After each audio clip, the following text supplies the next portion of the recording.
Congress party की सरकार को 2 साल पूरे हुए हैं। कर्नाटक राज्यದಲ್ಲಿ ಕಾಂಗ್ರೆಸ್ ಸರ್ಕಾರ 2 ವರ್ಷದ ಅವಧಿನ ಈಗ ಪೂರ ಮಾಡಿದೆ।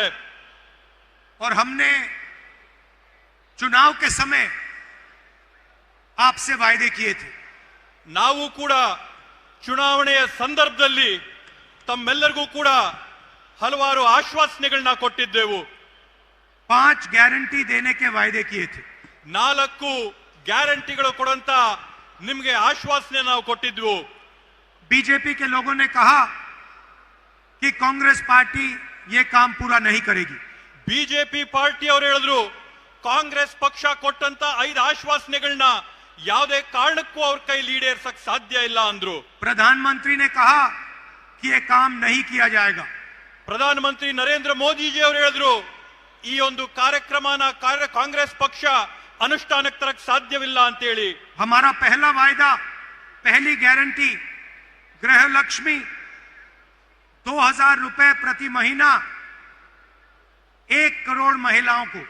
ನಮ್ಮ ಮೊದಲನೇ ಆಶ್ವಾಸನೆ ನಾವು ಕೊಟ್ಟಂತ ಮೊಟ್ಟ ಮೊದಲನೇ ಗ್ಯಾರಂಟಿ ಗೃಹಲಕ್ಷ್ಮಿ ಯೋಜನೆಯನ್ನು ನಾವು ಘೋಷಣೆ ಮಾಡಿ ಕರ್ನಾಟಕ ರಾಜ್ಯದಲ್ಲಿರ್ತಕ್ಕಂತ 1 ಕೋಟಿ ಕುಟುಂಬಗಳ ಮಹಿಳೆಯರಿಗೆ 2000 ರೂಪಾಯಿನ ಪ್ರತಿ ತಿಂಗಳು ಕೊಡುವಂತ ಘೋಷಣೆ ಮಾಡಿದ್ವು। आज मैं खुशी से कह सकता हूं कि करोड़ों महिलाओं के बैंक अकाउंट में कर्नाटका की सरकार ये पैसा डालती है।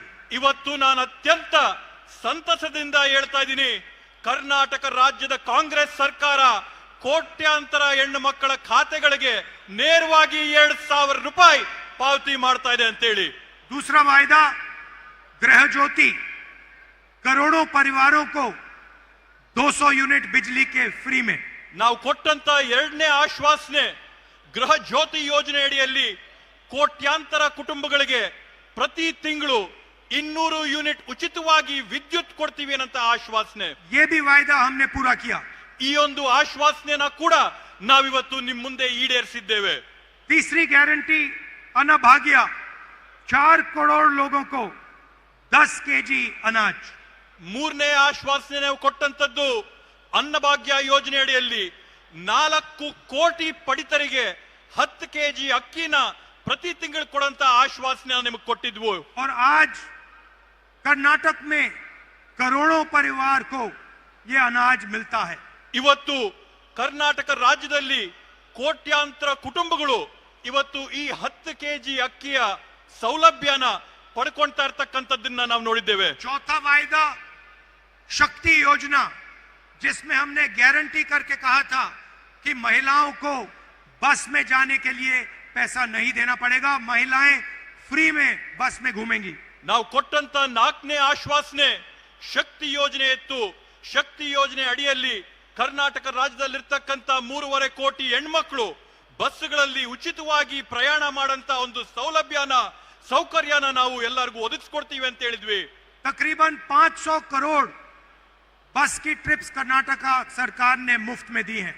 ಇವತ್ತಿನ ಕಾಲಘಟ್ಟಕ್ಕೆ ಕರ್ನಾಟಕ ರಾಜ್ಯದಲ್ಲಿ 500 ಕೋಟಿ ಉಚಿತವಾದಂತ ಪ್ರಯಾಣಗಳನ್ನ ಕರ್ನಾಟಕ ರಾಜ್ಯದಲ್ಲಿರ್ತಕ್ಕಂಥ ಹೆಣ್ಮಕ್ಳು ಪೂರೈಸಿದ್ದಾರೆ ಅಂತ ಹೇಳಿ ಹೆಮ್ಮೆಯಿಂದ ಹೇಳ್ತೇವೆ। और 5वां वायदा युवा निधि स्कीम, जहां हम 3 लाख युवाओं को महीने का 3000 रुपए देते हैं। 5ನೇ ಯೋಜನೆ ನಾವು ಹೇಳಿದ್ದಂತದ್ದು ಯುವ ನಿಧಿ ಯೋಜನೆಯಲ್ಲಿ ಕರ್ನಾಟಕ ರಾಜ್ಯದಲ್ಲಿರ್ತಕ್ಕಂಥ 3 ಕೋಟಿ ಯುವಕರಿಗೆ ನಾವು ಪ್ರತಿ ತಿಂಗಳು 3000 ರೂಪಾಯಿಗಳನ್ನ ಅವ್ರ ಖಾತೆಗೆ ಪಾವತಿ ಮಾಡುವಂತದ್ದು। हमने आपसे कहा था